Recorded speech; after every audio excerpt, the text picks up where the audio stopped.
আল্লাহ বলতেছে যে আমি বান্দাকে রিজিক দেই, আমি চাইলে বান্দার রিজিক বন্ধ করে দিতে পারি। আমাকে যে স্বীকার করে আমি বেগাইরে হিসাব রিজিক দিব, সুবহানাল্লাহ।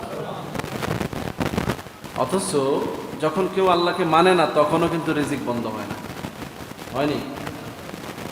তখন কি আপনি বলবেন আল্লাহ তো কইছে আল্লাহ না মানলে রিজিক দিত না, আমাদের এটা কে দেয়? আল্লাহ দেয় না, নাউযুবিল্লাহ। এর অর্থ এই ছিল না। আল্লাহ বলছেন যে আমি যেহেতু রিজিক দাতা, তুমি এটা মানলে তোমার রিজিক আরো বাড়াই দেব, আর তুমি বিরোধিতা করলে কেড়ে নেব না, কিন্তু তোমার কোনো দাম থাকবে। একই খাবার মানুষ খায়, একই খাবার কুকুরে খায়, তাই না? একই ব্যক্তি দেয়, যে পাকায় এই মহিলা স্বামীকে সন্তানকে ভাত বেড়ে দেয়, আবার এই মহিলাই কুকুরকে বিলাইরে ভাত বেড়ে দেয়, দেয় কি না? দুইটার মান কি এক? দুই দলই খায়। কিন্তু যিনি টেবিলে বসে স্ত্রীর হাতে সন্তান বাবা খাইলো, তারা শুকরিয়া আদায় করে কার? যারা মাটিতে খাইলো তারাও শুকরিয়া আদায় করে আল্লাহ। তাহলে কেউ রিজিক পাই আল্লাহ শুকরিয়া আদায় করে না এমন নাই। মানুষের মধ্যেই আছে এরকম যে তারা আল্লাহর পক্ষ থেকে রিজিক পাইয়াও শুকরিয়া আদায় করে না। কুকুরও শুকরিয়া আদায় করে, বিড়ালও করে, সমস্ত প্রাণীরা করে। মানুষের মধ্যে একদল মানুষ করে, আর একদল মানুষ শুকরিয়া আদায় করে না। এই জন্য আল্লাহ বলছেন উলাইকা কাল আনআম, এগুলো পশুর মতো। আবার বলছেন না বাল হুম আদাল, এগুলো তার চাইতেও খারাপ। কার কথা? আল্লাহ বলছে এগুলি পশুর মতো। এরপরে আল্লাহর মন ভরে না, কারণ এটি পশুর চাইতেও খারাপ।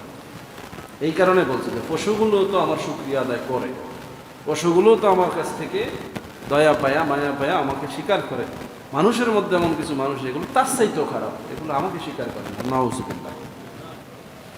এই জন্য ধৈর্যশীল বান্দা যারা হবে তাদের ধৈর্যের প্রমাণ হবে তখন যে ধৈর্য ধারণ করার পরেও আল্লাহর হুকুমের বাইরে যায় না। ধৈর্য ধারণ করছে কিন্তু আল্লাহকে ভুলে যায় না। ধৈর্য ধারণ করার মতো ঘটনা ঘটে যাচ্ছে একের পর এক, ধৈর্যই ধরতেছে কিন্তু হতাশ হয় না। কথা বুঝতে পেরেছেন? ধৈর্য দুই দলই, তবে আল্লাহ তো মুমিনদের সাথেই থাকে।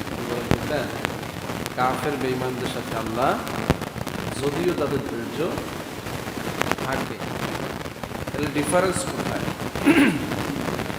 আমরা আমাদের সমাজে কিছু মানুষকে বলতে শুনি, কি বলেছেন ইমান, বলতে শুনি যে দেখ তোরা বাড়াবাড়ি করিস, এরা তো বাড়াবাড়ি করে না, বলে না? ওরা ধৈর্য ধরছে, তোরাও ধৈর্য ধর। এখন একদল অন্যায়কারী আর একদল ন্যায়কারী। এখন একদল অন্যায় করে ধৈর্য ধরে আছে, তার অন্যায় করা সারা। আরেক দল অন্যায়ের কারীদের দ্বারা জুলুমের শিকার হয়ে ধৈর্য ধরে আছে। আল্লাহ কার সাথে আছে? না এরকম কেউ মায়ের বেশি খাইছে, কেউ কম খাইছে, বা একজনে খাইছে, মায়ের খাওয়ার পরে এখন যে মারে সেও থামছে, যে খাইছে সেও থামছে। এখন দুই দলই ধৈর্য ধরছে। ঠিক আছে, এখন দুই দলের সাথে কি আল্লাহ আছে? জালিমদের সাথে আল্লাহ, কারণ আল্লাহ বলছেন আমি মাজলুমের সাথে আছি। কার সাথে? এইটা এই জন্য বললাম যে কিছু কিছু বিষয় আছে আল্লাহ ধৈর্যশীলদের সাথে আছেন, আবার তার অন্য কোনো কাজের কারণে আল্লাহ তার থেকে সরেও যেতে পারে। আমার এই কথা শুনলে সবাই বলে যে আমি তো ধৈর্য ধরছি, আল্লাহরেও বলাই না, মসজিদেও যাই না, বিপদ দেয় মুসিবত দেয়, আমি ধৈর্য ধরে রয়েছি। নাউযুবিল্লাহ। এরকম আছে না অনেকে? এরকম আমি মসজিদেও যাই না, নামাজও পড়ি না, আমি ধৈর্য ধরে রয়েছি, আমার ইমান আছে। নাউযুবিল্লাহ। বুঝতে হবে সঠিকভাবে আল্লাহর কথাগুলো। আল্লাহ বিভিন্ন জায়গায় সংক্ষেপ করে বলেছেন, প্রত্যেকটা কথার আলাদা গুরুত্ব আছে। কি আছে? আলাদা গুরুত্ব আছে। যেমন কোরআনেই আছে লা তাকরাবুস সালাত, তোমরা নামাজের ধারে কাছে যাইও না, নামাজের ধারে কাছে যাইও না। কিন্তু এই আয়াতের সাথেই আবার একটা শব্দ আছে ইল্লা ওয়া আনতুম সুকারা, যাও যদি তোমরা নেশাগ্রস্ত না হও। এখন কেউ যদি অর্থ করে এরকম যে আল্লাহ তো বলছেন আমাদের ধারে কাছে যেতে আপনি লেগে নিতে কোরআনই তো আছে। আল্লাহর এই বলার অর্থ না। যেমন আল্লাহ বলছেন ওমা খালাকতুল জিন্না ওয়াল ইনসা, আমি মানুষ এবং জিন বানাই না। এই শব্দের অর্থ এই, কিন্তু এটার সাথে আরো যেটা শব্দ আছে সেটা যোগ করলে অর্থ আবার অন্য হয়ে যায়। ওমা খালাকতুল জিন্না ওয়াল ইনসা ইল্লা লিয়াবুদুন, আমি মানুষ এবং জিন বানিয়েছি আমার ইবাদতের জন্যই। তাহলে ইবাদত না করলে আমি এই বান্দা বানাইছি স্বীকারই করি। কথার মধ্যে কি আছে? গোপন একটা অর্থ আছে, কিন্তু প্রকাশ্য অর্থ দেয় যে আল্লাহ মানুষ এবং জিন বানিয়েছেন তার ইবাদতের জন্য। তাহলে যারা ইবাদত করে না তা করে কে বানাইছে? আল্লাহই বানিয়েছে, কিন্তু আল্লাহ কয় আমি বানাই না। এটা বুঝতে পেরেছেন কেমন? বাবা সন্তান জন্ম দেয়, কিন্তু যখন সন্তানের উপরে নাখোশ হয়ে যায় তখন কি কয়? এটা আমার ফোলা না।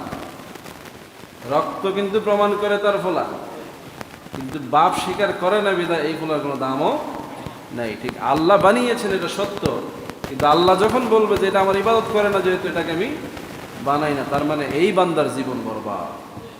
বুঝতে পেরেছেন? আল্লাহ হেকমতে বান্দাকে বুঝিয়েছেন।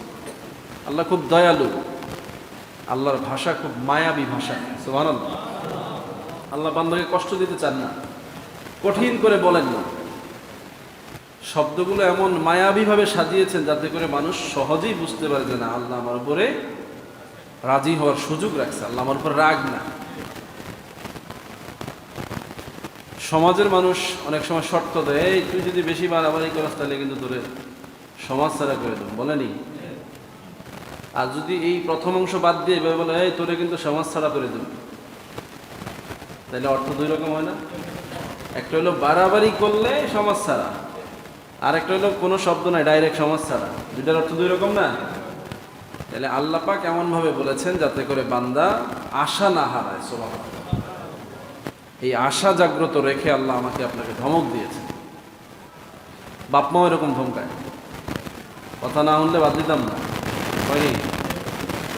রিজিকের মালিক আল্লাহ বলতেছে যে আমি বান্দাকে রিজিক দেই, আমি চাইলে বান্দার রিজিক বন্ধ করে দিতে পারি। আমাকে যে স্বীকার করে আমি বেগাইরে হিসাব রিজিক দিব। সুবহানাল্লাহ। অথচ যখন কেউ আল্লাহকে মানে না তখনও কিন্তু রিজিক বন্ধ হয় না, হয়নি? তখন কি আপনি বলবেন আল্লাহ তো কইছে আল্লাহ না মানলে রিজিক দিত না, আমাদের এটা কে দেয়? আল্লাহ দেয় না। নাউযুবিল্লাহ। এর অর্থ এই ছিল না। আল্লাহ বলছেন যে আমি যেহেতু রিজিক দাতা, তুমি এটা মানলে তোমার রিজিক আরো বাড়াই দেব, আর তুমি বিরোধিতা করলে কেড়ে নেব না, কিন্তু তোমার কোনো দাম থাকবে। একই খাবার মানুষ খায়, একই খাবার কুকুরে খায়, তাই না? একই ব্যক্তি দেয়, যে পাকায় এই মহিলা স্বামীকে সন্তানকে ভাত বেড়ে দেয়, আবার এই মহিলাই কুকুরকে বিলাইরে ভাত বেড়ে দেয়, দেয় কি না? দুইটার মান কি এক? দুই দলই খায়। কিন্তু যিনি টেবিলে বসে স্ত্রীর হাতে সন্তান বাবা খাইলো তারা শুকরিয়া আদায় করে কার? যারা মাটিতে খাইলো তারাও শুকরিয়া আদায় করে আল্লাহ। তাহলে কেউ রিজিক পাইয়া আল্লাহ শুকরিয়া আদায় করে না এমন নাই। মানুষের মধ্যেই আছে এরকম যে তারা আল্লাহর পক্ষ থেকে রিজিক পাইয়াও শুকরিয়া আদায় করে না। কুকুরও শুকরিয়া আদায় করে, বিড়ালও করে, সমস্ত প্রাণীরা করে। মানুষের মধ্যে একদল মানুষ করে, আর একদল মানুষ শুকরিয়া আদায় করে না। এই জন্য আল্লাহ বলছেন উলাইকা কাল আনআম, এগুলো পশুর মতো। আবার বলছেন না বাল হুম আদাল, এগুলো তার চাইতেও খারাপ। কার কথা? আল্লাহ বলছে এগুলি পশুর মতো। এরপরে আল্লাহর মন ভরে না, কারণ এটি পশুর চাইতেও খারাপ। এই কারণে বলছে যে পশুগুলো তো আমার শুকরিয়া আদায় করে, পশুগুলো তো আমার কাছ থেকে দয়া পায়া মায়া পায়া আমাকে স্বীকার করে। মানুষের মধ্যে এমন কিছু মানুষ এগুলো তার চাইতেও খারাপ, এগুলো আমাকে স্বীকার করে না। নাউযুবিল্লাহ। এই জন্য ধৈর্যশীল বান্দা যারা হবে তাদের ধৈর্যের প্রমাণ হবে তখন যে ধৈর্য ধারণ করার পরেও আল্লাহর হুকুমের বাইরে যায় না। ধৈর্য ধারণ করছে কিন্তু আল্লাহকে ভুলে যায় না। ধৈর্য ধারণ করার মতো ঘটনা ঘটে যাচ্ছে একের পর এক, ধৈর্যই ধরতেছে কিন্তু হতাশ হয় না। কথা বুঝতে পেরেছেন? ধৈর্য দুই দলই।